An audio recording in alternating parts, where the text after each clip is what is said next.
Hola, hola, bienvenidos a Hablando a las Plenas. Estamos aquí con un súper invitado, es el asambleísta Jorge Peñafiel, él es asambleísta por el Distrito Norte. Estamos encantados de tenerle en este espacio porque vamos a hablar de temas muy interesantes. Él es abogado y pues vamos a empezar con lo primero, lo de rigor. Cuéntanos, Jorge, ¿quién es Jorge Peñafiel? Bueno, Jorge Peñafiel es un ciudadano común, mi querida Anita. Muy buenos días con todos. Igualmente un saludo para todos los que nos miran, nos escuchan desde cualquier dispositivo. Efectivamente, soy un ciudadano común, una persona normal, un abogado litigante hasta antes de ser asambleísta y que el día de hoy está poniendo su aporte, su granito de arena por un país mejor, con otro tipo de visión de la política. Ese es Jorge Peñafiel. El día de hoy es padre también. Yo soy padre ya desde hace 16 años y evidentemente ese es mi labor y mi rol también familiar, que poco la gente lo conoce, pero que también lo soy. Y también existe esa vida, esa otra faceta que tengo dentro de mi casa. ¿Qué hace Jorge Peñafiel en su tiempo libre? Jorge Peñafiel en su tiempo libre hace dos cosas: estudiar y jugar play. ¿Y qué estudia? Estudio los temas que le atañen en este momento a la Asamblea. Es decir, ya tengo trabajo acumulado que requiere una participación de saber un poco más del tema, ¿no?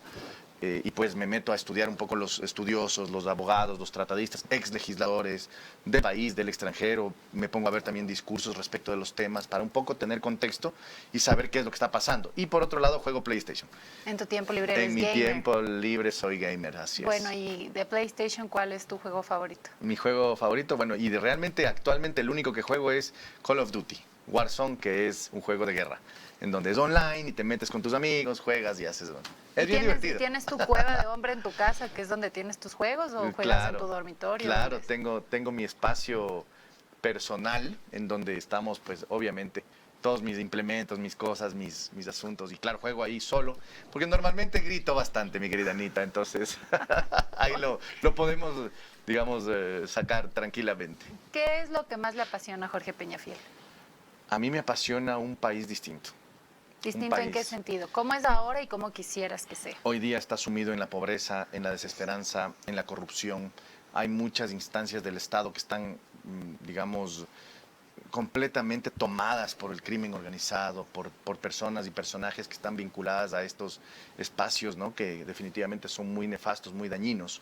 Y yo quiero un país en donde haya libertad, primero libertad, que haya oportunidades para todos y que haya al menos la capacidad y la posibilidad de salir a la calle sin temor a la delincuencia. Eso, y creo que habremos hecho bastantísimo para el país. Creo que eso es posible, creo que eso se puede hacer, pero va de la mano con un proceso político que tiene que llegar hasta, digamos, permear hasta todas las instancias de la sociedad, ¿no? ¿Dónde estudió Jorge Peñafiel? ¿La escuela, el colegio, la universidad? Y la escuela yo la estudié bueno, hasta quinto grado de mi vida, estudié en el Instituto Winfield, un colegio que no existe actualmente, era un colegio privado, bien chévere, bien divertido, bien innovador en su época. Luego pasé al colegio Spellman. Me gradué en la escuela en el colegio Spellman, que es un colegio de curas, salesiano. Gran experiencia para mí, realmente muy, muy, muy positiva. Pasé a la universidad, al colegio, y en el colegio tuve una vida hermosa dentro del Spellman. Me gradué en el Spellman. Tuve los grandes amigos de la vida ahí, ¿no? Pues, luego me fui a Estados Unidos un año de intercambio. ¿A qué parte de Estados Unidos? Me fui al estado de Wisconsin. ¿Y qué hacías en Wisconsin? En Wisconsin, bueno, varias cosas, ¿no? Primero, la experiencia de la nieve. Yo no había vivido nunca la nieve, era mi primer viaje a Estados Unidos, de hecho. Pero no ni en el Chimborazo o en el Cotopaxi. No, nunca había tocado la nieve. Había estado cerca en primer refugio, pero la nieve estaba más arriba todavía cuando fui. Cuando era niño, digamos, ¿no? Y no llegué hasta toparla. No la había percibido ni sentido. No sabía qué tan frío verdaderamente es. ¿Y fue muy frío? Es catastróficamente frío la nieve y el ambiente que se arma, ¿no? Es muy bonito para la foto, sí, claro que sí, para el deporte de nieve, el esquí o el snowboarding, de acuerdo.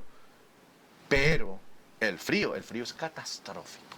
Es frío. Claro, es bonito para la foto, para esos deportes y ya. Pero para pasear en la calle, tal vez no. Ese es un poco. Luego regresé, tuve la oportunidad de entrar a la Universidad Católica o a la Universidad Central. Por iniciativa personal, entré a la Universidad Central del Ecuador. Porque sí quería yo tener una dinámica y una visión verdadera de lo que está sucediendo en el país. Y creo que la universidad pública te da esos elementos, esos insumos, y creo que fue muy, muy valioso también para mí. Tuve unos amigos espectaculares igualmente. El día de hoy todavía mantenemos esa amistad. Luego seguí mis posgrados en la Universidad Andina y después al final en la UNIR. Ya. Y con ¿Qué eso posgrados terminé. tienes? Yo soy especialista superior en tributación, soy especialista superior en contratación pública y soy máster en Derecho Penal Económico. Mira, qué interesante. Y Pueden probablemente, verificarlo en el Cenecit si quieren. y probablemente ahora que eres asambleísta, habría sido fantástico que estés tal vez en una comisión de lo económico o de justicia quizá, pero cuéntanos, ¿en qué comisión estás? Bueno, en el país sabe que yo estoy en la Comisión de Protección Integral de los Niños, Niñas y Adolescentes. Pero es una comisión muy importante. ¿Cómo ha sido esa ojo. experiencia? Sí, eso es lo que quiero decir. En principio pareciera, porque mucha gente lo dice, muchos asambleístas pretenden denostar esta comisión como que si fuera la última rueda del coche. Pues les informo que, en mi opinión, es posiblemente la comisión más importante de la Asamblea Nacional, porque allí es en donde se fraguan los derechos de los niños, niñas y adolescentes, que después van a ser los ciudadanos que van a votar. Y sus obligaciones también. Sus obligaciones, el respeto a la ley, al imperio de la ley, además de darles a ellos los derechos y las capacidades para que puedan desarrollarse y luego sean ciudadanos positivos, sean ciudadanos de bien, tengan un espacio dentro de la sociedad. Es decir, es una comisión supremamente importante. Oye, más allá Jorge, de las y otras, tú ¿no? propusiste, bueno, se está tratando en esa comisión el Código Orgánico de Protección Integral en Niños, Niñas y Adolescentes, y tú hiciste junto con otra súper buena asambleísta Súper buena, sin duda alguna. un informe de minoría para solicitar que se sancione con mayor rigurosidad a los menores que estén involucrados en delitos execrables. ¿Nos puedes explicar un poco más? Sí, claro. Bueno, en principio, con quienes verdaderamente votamos a favor, apoyamos, hicimos el informe, fuimos solo 2 asambleístas, precisamente Anita Galarza y yo, dentro de la comisión, con la sorpresa de todo el mundo porque todos los demás votaron en contra. Paradójicamente, y yo diría, contrario a lo que dicen por los medios de comunicación dentro de la comisión, hacen lo contrario. En fin, el informe se radica en 3 elementos fundamentales. 1, bajarle la edad de imputabilidad de los menores de edad que cometan delitos contra la vida. Eso hay que ser muy claros. Asesinato, homicidio, sicariato y femicidio. Ningún otro delito está con esta lógica dentro del informe de minoría. Bajarle la edad de imputabilidad de los menores de edad. ¿A qué edad? ¿Ahorita están en qué edad y a qué edad? Están en la edad de 15 años en este momento y no tienen ningún tipo de beneficio, o más dicho, de rigurosidad o firmeza por cometer delitos contra la vida. Es decir, aquí da lo mismo que los menores roben o maten, al final del camino no tienen ningún tipo de miramiento o cambio o diferencia entre los dos. Entonces, al principio, bajar la edad de imputabilidad a los 12 años. 2, establecer un régimen de que el momento en que cumplen 18 años, cuando estén pagando la pena, pasen a una cárcel de adultos, porque son adultos. O sea, ya Claro, cuando cumplen 18 años, ya son adultos. son adultos, por tanto no deberían estar compartiendo con los menores. Ya, entonces un poco hay que aclarar esto. Se solicita que cuando son delitos en contra de la vida se baje la edad en la que pueden empezar a ser juzgados, que Exacto. actualmente es 15 años. ¿Pasaría a ser qué edad?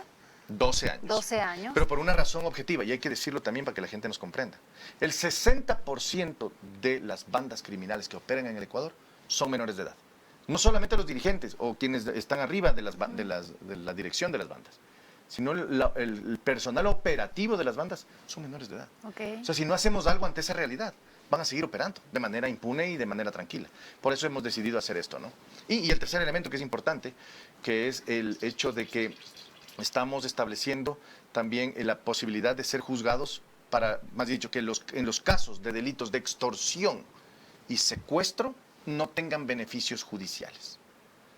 ¿Qué tipo de beneficios judiciales tienen ahorita y esos obviamente se les quitaría? Sí, los beneficios prejudiciales o judiciales es que actualmente pueden aplicar la no judicialización de su caso.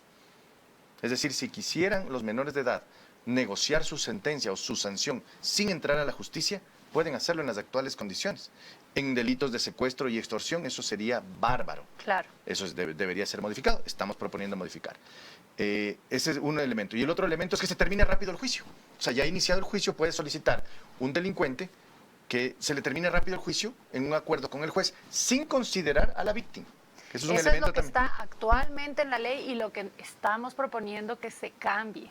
Exactamente. Queremos que se eliminen esos beneficios para que ahora sí sean juzgados por un juez. Respondan por lo que están haciendo. Respondan, claro. No Después de un debido proceso, con todos los elementos probatorios, no solamente con presunciones, o simplemente porque se asume que después de un debido proceso donde se demuestra que el menor está involucrado en un delito en contra de la vida o que está involucrado en grupos de delincuencia organizada, pues lo que está proponiendo el asambleísta Jorge Peñafiel y su humilde servidora es que se le sancione con una mayor rigurosidad. Y como decíamos, en la comisión solamente votamos los dos, todas las demás bancadas no Quieren apoyan, mantener el estado de las cosas como están, ¿no? no apoyan que haya mayor rigurosidad para sancionar a los menores que estén involucrados en estos delitos execrables o que estén vinculados a grupos de delincuencia organizada. Y también aclarar un tema, y es justamente lo que tú decías, que hasta que no cumplan la mayoría de edad, evidentemente los menores tendrán que estar en un espacio adecuado para su edad. No es que por el hecho de que se le sancione con mayor rigurosidad, si es que tiene 13 años, se le llevaría a una cárcel de mayores de edad. No, eso no va a suceder, no podría suceder, no tendría lógica, pero eso sí, el menor de edad, por ejemplo, si es que comete el delito a los 14 años y se le da una pena de 9 años, pues desde los 14 hasta sus 18 años estará en un espacio adecuado para su edad, pero una vez que ya cumple los 18 años, según nuestra legislatura, ya es mayor de edad, pues a partir de ese momento pasaría a cumplir el resto de la condena por sus actos ya en un espacio para mayores de edad. Eso básicamente es uno de los Esos pilares son los tres fundamentales. elementos del informe de minoría. Esperamos que tenga el apoyo del Pleno de la Asamblea Nacional cuando la presidenta de la Asamblea pretenda o ya disponga que se lo ponga en el orden del día. Veamos qué pasa. Para eso estaremos siempre informándoles y pues ustedes también estén alerta. Necesitamos de su apoyo para que a través incluso de la presión social podamos endurecer el castigo para aquellos elementos de la sociedad que han decidido hacerle daño a un país que lo que merece es vivir en paz y en tranquilidad. Y justamente ahora que estamos topando el tema de menores de edad, me parece también importante que topemos una situación muy delicada que se ha dado justamente en este mes de diciembre del año 2024. Un hecho que ha visibilizado la desaparición de menores de edad en manos de ciertos elementos de las Fuerzas Armadas.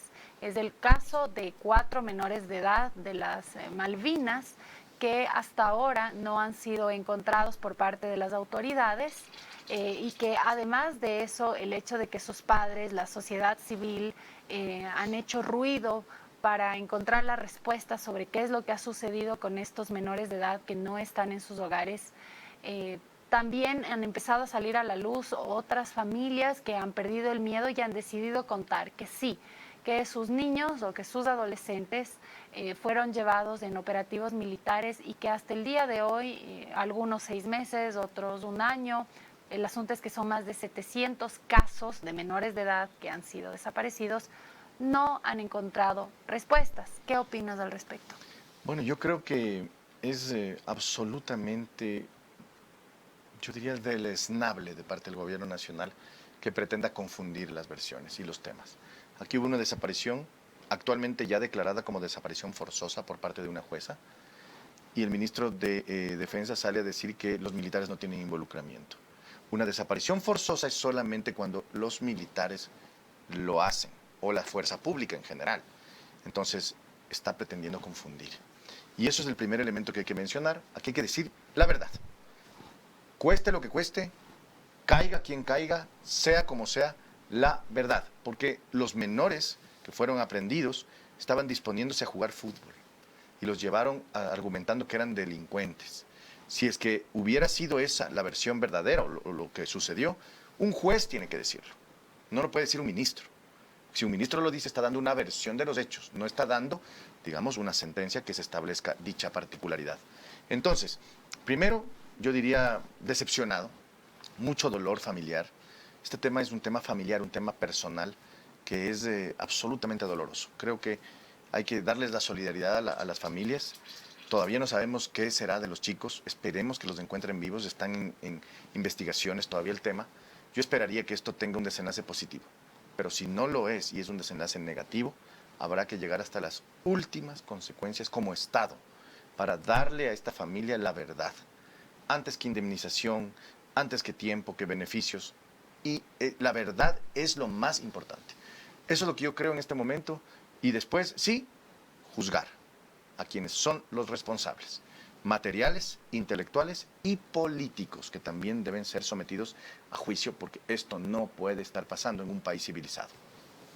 Y justamente este tema de una desaparición forzada por parte de 16 miembros de las Fuerzas Armadas hacia este niño y estos 3 adolescentes, un total de 4 menores de edad, que ha visibilizado también otros casos, nos llevó a la memoria algo que sucedió muchos años atrás, cuando desaparecieron los hermanos Restrepo, 2 hermanos de una familia colombiana que vinieron a emprender a este país, vinieron a dar trabajo, a tener una vida absolutamente normal. Sus padres habían salido de viaje, el hermano mayor estaba llevando a la escuela a su hermano menor, él tenía 17 años, estaban en un trooper, había un operativo policial, les detienen. Al escuchar el acento colombiano asumen que están vinculados a algún tipo de actividad ilícita, se lo llevan, los torturan, tiran gas, presuntamente uno era asmático, se asfixia con ese gas, fallece. El otro hermano B, el hermano menor B, él dice que va a informar lo que le hicieron a su hermano, y los policías en este caso decidieron también acabar con la vida del hermano menor, desapareciendo para siempre sus restos mortales. Y pues hubo un espíritu de cuerpo en ese entonces por parte de algunos miembros de la Policía Nacional que estuvieron tapando esta situación, incluso el caso de la señora Doris Morán, que constantemente se comunicaba especialmente con la madre de los hermanos Restrepo, y les decía que los hermanos estaban bien, que ellos van a regresar a la casa cuando ellos quieran, pero que todavía no quieren regresar. Les pedían que no hablen, que no hagan escándalo, y esos padres simplemente decidieron levantar su voz, acudían siempre al frente del Palacio de Carondelet con carteles por muchísimos años, jamás se rindieron hasta que el Estado les dé las respuestas. En todo este doloroso trayecto que tuvieron que atravesar en este valle de sombras y lágrimas la familia Restrepo, finalmente la justicia juzgó a varios de los miembros de la Policía Nacional que estuvieron involucrados en la desaparición y en la muerte de los hermanos Restrepo. Nunca pudieron recuperar los cuerpos de sus hijos. La madre de los hermanos Restrepo falleció en un accidente de tránsito sin obtener respuestas. Su padre, Pedro, luchó incluso en la justicia internacional. La justicia internacional y el Estado ecuatoriano le dieron la razón. Él recibió una indemnización, pero nunca recibió de vuelta a sus hijos. Y quienes somos padres sabemos que ninguna compensación económica va a devolver pues el hecho de tener en presencia, en vida y en bienestar a los hijos. Este es un hecho que lacera aún más lo que tenemos como huella histórica los ecuatorianos, quienes somos padres, quienes somos empáticos, quienes somos seres humanos que entendemos que la Policía Nacional y las Fuerzas Armadas están para proteger a los ciudadanos, no para desaparecerlos. Y no con ello quisiera generalizar, porque la institución no tiene por qué responder por los malos actos de ciertos malos elementos. Son esos malos elementos los que tienen que responder. También hay que señalar que han habido militares, policías, que incluso han ofrendado su vida en actos de servicio con la simple meta y objetivo de lograr el Ecuador de paz que todos deseamos. Para ellos también nuestro respeto, nuestro reconocimiento. Y también para don Pedro Restrepo, que el 24 de diciembre partió hacia la eternidad, falleció, y que en esa eternidad habrá podido darles todos esos abrazos, todo ese cariño a sus hijos, porque se habrán podido encontrar nuevamente. Esperamos que el caso de los 4 menores desaparecidos de las Malvinas se esclarezca. Esperemos, como dice Jorge, que aparezcan con vida y con bien, que se pueda determinar la verdad. Y que estas situaciones no se den en el país, sino que se den los procedimientos adecuados a fin de evitar abusos, y que no paguen justos por pecadores en ninguno de los casos. Ahora, Jorge, pasando de tema, quisiera que conversemos un poco justamente algo que una idea hilvana la otra, junta la otra. Estamos hablando de la desaparición de los niños de las Malvinas. Vemos como hay una jueza que sale a decir no no hay evidencia de que los niños hayan estado robando. Y eso se contrapone a la versión del ministro Giancarlo Lofredo, que decía que presuntamente los niños habrían estado robando. En cambio, la justicia dice que los niños no estaban robando. Aquí hay una posición que tiene el gobierno, otra posición que tiene la justicia, y que probablemente al gobierno no le gusta que la justicia tenga una posición independiente, y que eso nos lleva al siguiente tema. La jueza Vera denunciando presiones por parte del presidente del Consejo de la Judicatura, el doctor Mario Godoy, que supuestamente o presuntamente el presidente del Consejo de la Judicatura, el doctor Godoy, habría acudido al despacho de la jueza Nubia Vera a manifestarle que tiene que fallar de cierta manera en una acción de protección porque es lo que al presidente le interesaba. ¿Qué puedes decirnos al respecto? Bueno, muy sorprendido realmente con las declaraciones de Nubia Vera, ¿no? Nubia Vera ha expresado con claridad, con fechas, con horas, con elementos gráficos, claramente cuál fue el tipo de amedrentamiento y de presión que recibió de parte del Ejecutivo a través del señor Mario Godoy. Habló del involucramiento del director provincial de Pichincha del Consejo de la Judicatura, del asesor de la presidencia del Consejo de la Judicatura, el señor Jorge Carrillo, y también del mismísimo Mario Godoy como parte de este entramado de presión y de vinculación de la política dentro de la justicia. La jueza había señalado que incluso habrían amenazado en contra de su vida, sí, estas personas. Sí, eso lo dijo de viva voz. Ella, de manera muy clara, dijo que ella sufrió en varias ocasiones, cada vez que salía de una audiencia, de este caso, que le presionaban para juzgar a favor del presidente de la República, es decir, negando la acción de protección. Eso, por ejemplo, evidencia que aquí hay una vulneración clara a la independencia judicial por parte del Ejecutivo, utilizando sus alfiles y sus piezas, como lo es en este caso el señor Godoy. Básicamente, aquí hay una intención de meterle las manos a la justicia, tal como sucedió hace más de 13 años en el caso de Rafael Correa. No nos olvidemos que en ese caso, en el de Rafael Correa, paradójicamente se utilizó un pendrive. Chucky Seven. El caso Chucky Seven. Cuando fue en contra del Universo. Cuando fue en contra del Universo y de Emilio Palacio.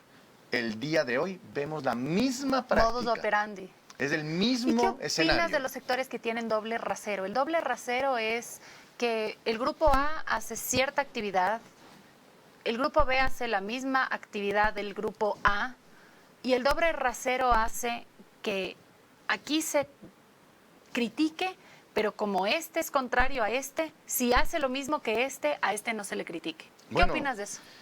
Bueno, yo creo que aquí hay evidentemente un doble rasero por parte de quienes defienden al gobierno nacional. Si defienden al gobierno nacional y son anticorreístas o van en contra del correísmo, pues tienen que identificar las prácticas que el presidente Noboa realiza, que son iguales o similares a las del presidente Correa. Y tendrían que tener al menos una misma posición sobre ello. Lo que pasa es que no lo hacen. Se vuelven o bien borregos del uno o bien borregos del otro. Y eso es lo que nosotros hemos dicho. Se vuelven útiles para el político. Para cualquiera, así es. Y por tanto, eso es lo que nosotros hemos dicho. Aquí tenemos que mirar la institucionalidad del país como último rezago para sostener y tener la capacidad de crear y construir una sociedad justa. Si no la manejamos con institucionalidad, con respeto a la Constitución, a las normas, a las leyes, no habrá solución de ninguna manera en este país. La única solución tiene que venir de la mano de un respeto a la Constitución y a las leyes, nos guste o no. Pero si no nos gusta la Constitución, mira, hemos tenido varias consultas populares que han permitido hacer unos parches en la Constitución de la República. Sin embargo, no han sido suficientes y nos han costado cientos de millones de dólares, sumando todas las consultas populares que se han hecho para parchar la Constitución. ¿Crees que el país deba seguir sosteniendo la Constitución del 2008 de Montecristi o crees que es hora de que haya una verdadera Constitución conforme las necesidades actuales del Ecuador? A ver, la Asamblea Constituyente tiene que tener un elemento que sin él no es posible hacerlo, que es el apoyo popular masivo y completo. En principio, todavía no estamos en esa instancia. Es decir, la gente todavía cree que la situación puede arreglarse sin Asamblea Constituyente. En mi opinión personal, el Ecuador no va a salir nunca si no es con una reforma total y absoluta de la Constitución. Así es. Eliminar el sistema 100%. garantista, que no garantiza nada, paradójicamente. Eliminar el tema de ciudadanías universales, del concepto de la paz que tiene la Constitución. La Constitución tiene un concepto de la paz en donde se permite negociar con los criminales, por ejemplo. Es un horror. Es una barbaridad. En fin. Y lo de la ciudadanía universal es básicamente que cualquier persona puede ingresar en nuestro país y que no se le tengan que pedir ningún tipo de identificación o de registros, cosa con lo que personalmente no estoy de acuerdo, porque el Ecuador es nuestra casa y cualquier persona cuando va a nuestra casa primero timbra, uno pregunta quién es y dependiendo quién es le permitimos que ingrese. Han ingresado algunos malos elementos que han venido a afectar a nuestra sociedad y creo que es hora de que cortemos estas situaciones y que si bien es cierto, nosotros también como país hemos visto a muchos de nuestros ciudadanos migrar, pero han ido a otros países a trabajar, han ido a otros países a aportar y gracias a su esfuerzo y a su trabajo y a sus remesas se ha podido sostener incluso la dolarización de nuestro país. Pero lo que ha sucedido en nuestro caso es que sí, han venido personas con la necesidad de trabajar, pero también han ingresado malos elementos.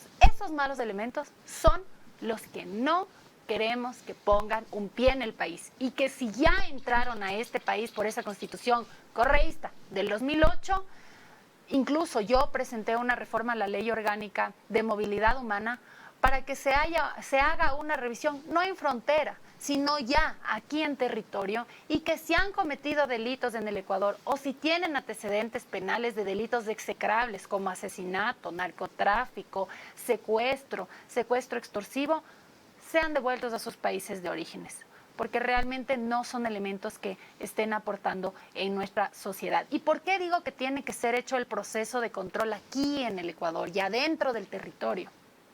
Porque si tú lo haces en frontera, aquí está el espacio donde están controlando los antecedentes de estos ciudadanos extranjeros que desean ingresar al país y por acá hacen un paso alternativo y entraron acá al Ecuador. Entonces tiene que hacerse el control aquí y los buenos elementos pueden ser bienvenidos, pero aquellos que hayan cometido aquí delitos, que estén vinculados a grupos de delincuencia organizada o delincuencia común, o que hayan estado vinculados en delitos execrables en sus países, tienen que ser devueltos a su patria de origen. Y algo importante, Anita, que hay que considerar, que una constituyente actualmente puede tener un riesgo muy grande de que se replique lo que está en la Asamblea Nacional.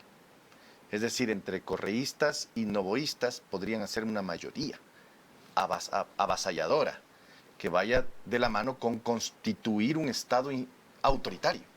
Entonces, la medicina puede ser peor que la enfermedad. Hay que ir midiendo exactamente cómo vamos en este tema, pero las reformas profundas de la Constitución hay que hacerlas. El problema es el cómo. Dos temas son claros. No podemos seguir como país sosteniendo esta Constitución de Montecristi del 2008 porque no resulta para la realidad del Ecuador. Es una Constitución que no nos ha permitido fortalecer los procesos de justicia, sino por el contrario, ha sido bastante favorecedora, pero hacia los victimarios. No ha sido favorecedora para las víctimas. La Constitución del 2008 de Montecristi ha tenido varios parches y no han sido suficientes.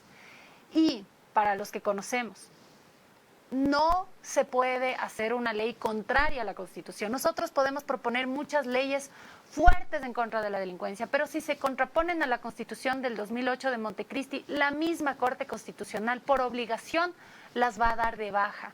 Por eso es que sí se necesita una nueva Constitución. Pero el segundo punto es muy importante, una constituyente diversa, donde no haya una aplanadora, una mayoría avasalladora que de manera dictatorial quiera imponer sus puntos de vista, sino tiene que ser una constituyente democrática donde todos los sectores posibles puedan tener la representatividad necesaria para que puedan tener voz y voto y para que todos los sectores de nuestra sociedad puedan tener esa representación en esa constitución, que nadie se quede por fuera, que nadie se quede de lado, que todos puedan ser escuchados y que sean los ciudadanos preparados y honestos, no los políticos ni los politiqueros, los que hagan una nueva carta magna para el Ecuador y que así, ahí sí, podamos tener las leyes suficientes para tener seguridad. La seguridad aumenta la inversión nacional e internacional que es tan necesaria para que podamos sostener un sistema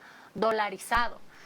Eso también nos permite, al crecer con la inversión, obtener mayores tributos que nos permitan tener inversión pública en educación, en obra pública, en salud.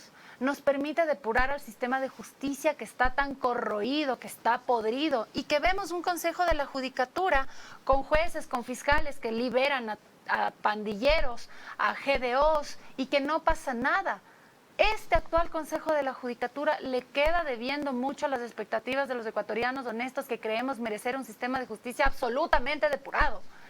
Y justamente por eso es que entiendo, pasando de tema, es que eres proponente de un proceso de juicio político hacia el presidente del Consejo de la Judicatura, que el Consejo de la Judicatura es el llamado a llevar los actos administrativos para sancionar a los malos elementos que se encuentran en el sistema de justicia, jueces y fiscales corruptos. Cuéntanos. Sí, básicamente el Consejo de la Judicatura es el árbitro de la justicia.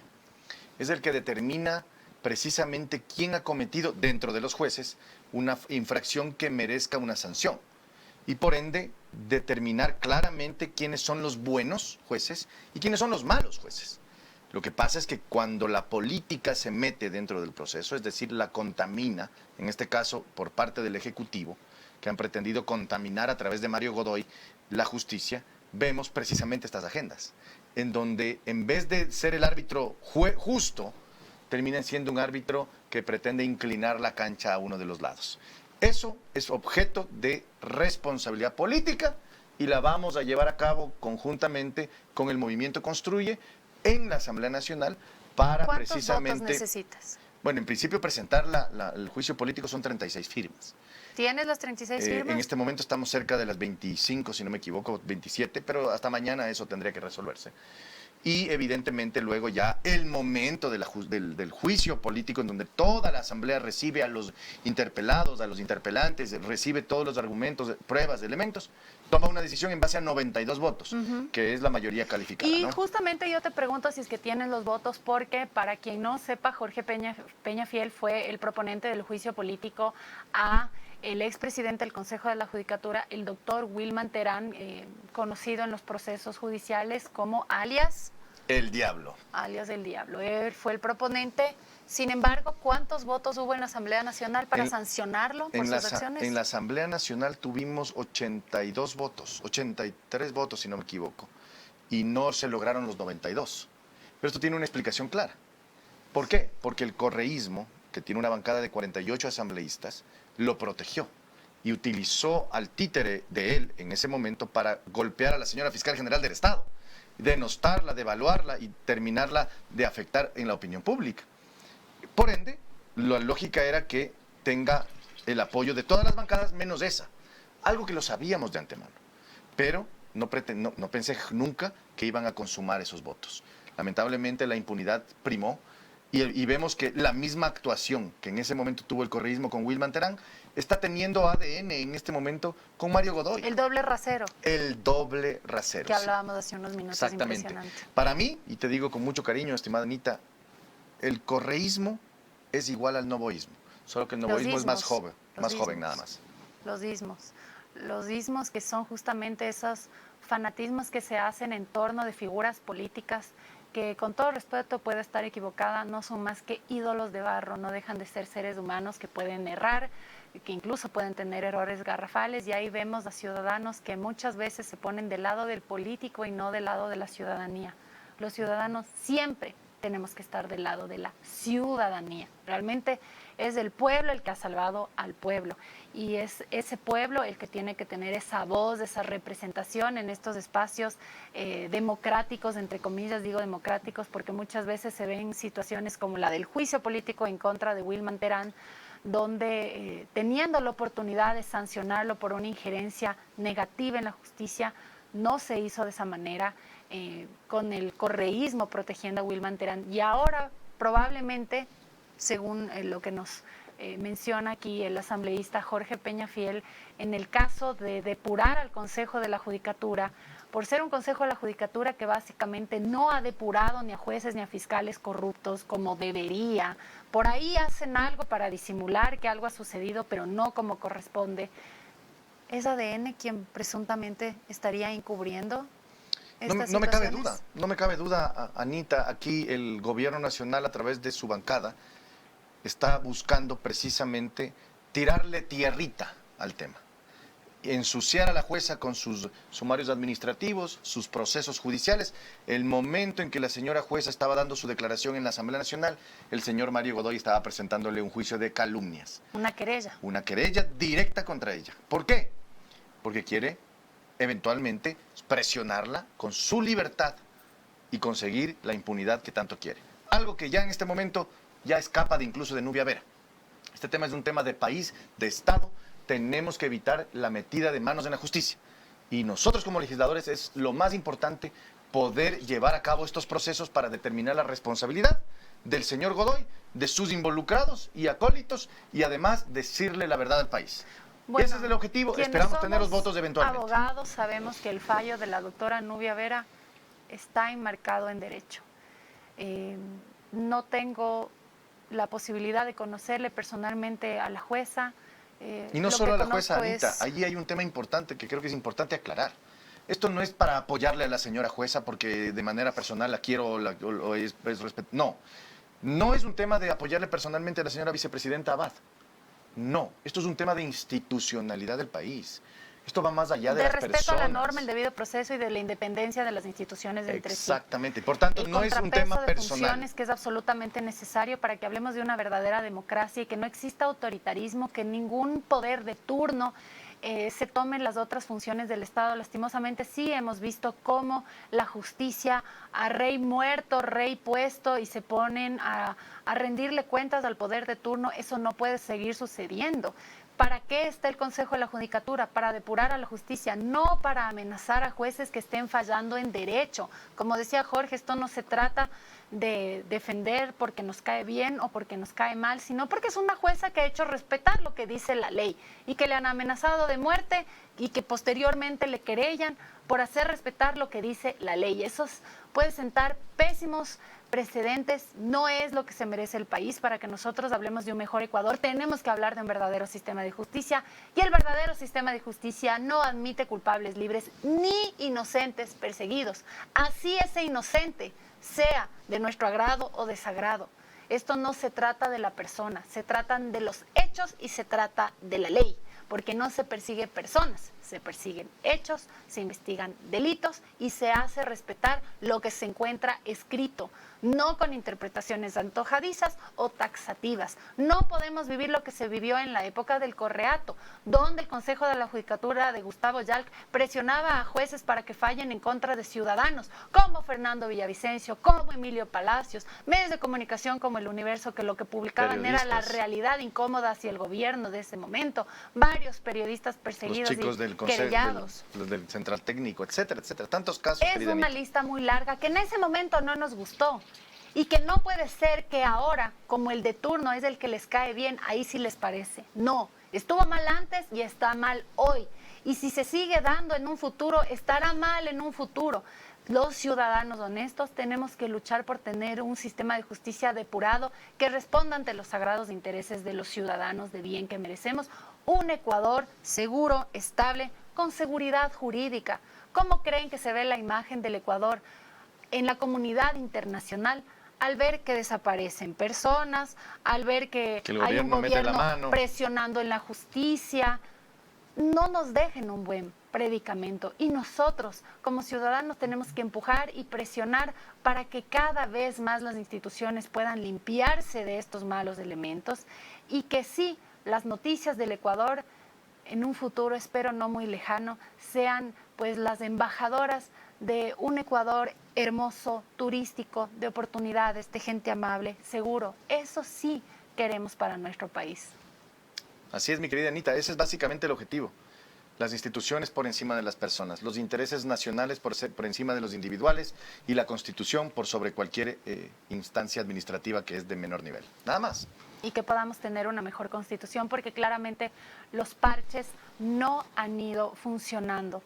Ahora, hablando sobre respetar la normativa, me llama profundamente la atención cómo es que como ciudadanos queremos que seamos severos y que se castigue a los que no respetan la ley, ¿verdad?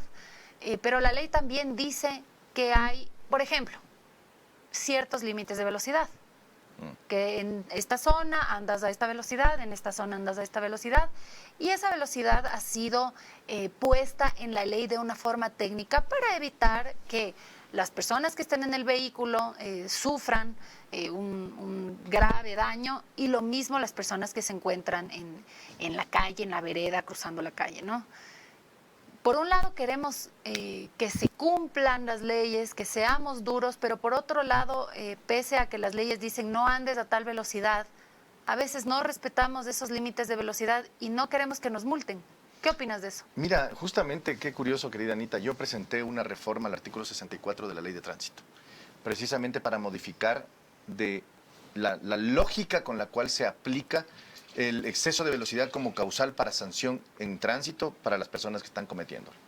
Básicamente, el tema de tránsito es un tema muy importante, que tenemos que considerarlo a nivel técnico, pero también a nivel real.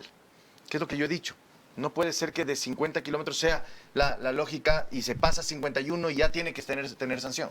Lo que yo he dicho es, seamos lógicos, hagámoslo gradual. De tal manera que sí, hay un ilícito a partir de 51 kilómetros por hora, pero no le puedes plantear que la sanción sea de un sueldo básico, ni de medio sueldo básico.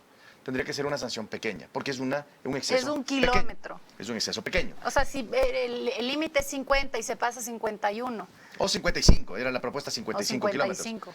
Es una sanción de acuerdo a esa realidad. Lo propio 60, 70 kilómetros y así, o sea, hacerlo gradual, por un lado. Y por otro Pero lado, si es 50 kilómetros por hora y se pasan a 90 kilómetros por hora. eso es otra cosa. Ya estarías ante un exceso verdaderamente abrupto, muy, muy fuerte. ¿Y ahí tendría crees que no ser tiene que haber control? No, tiene que haber control. Pero ¿cómo puede haber control si como ciudadanos se oponen a los controles de exceso de velocidad? Porque recuerda que la ley siempre, y así lo dicen los estudiosos del derecho, la ley se tiene que tener la fuerza de la ley, con la mano dura de la ley, pero también al mismo tiempo la mano suave que va con la capacitación, con la entrega de información y sobre todo con el establecimiento de un ambiente. Los dos temas a la par, ¿no? A la par. Si no es a para la par, evitar que se... porque es mejor prevenir, pues. Por supuesto. Lógico, si el objetivo de la ley no es, a nivel de tránsito, no es que se recaude más dinero, pues.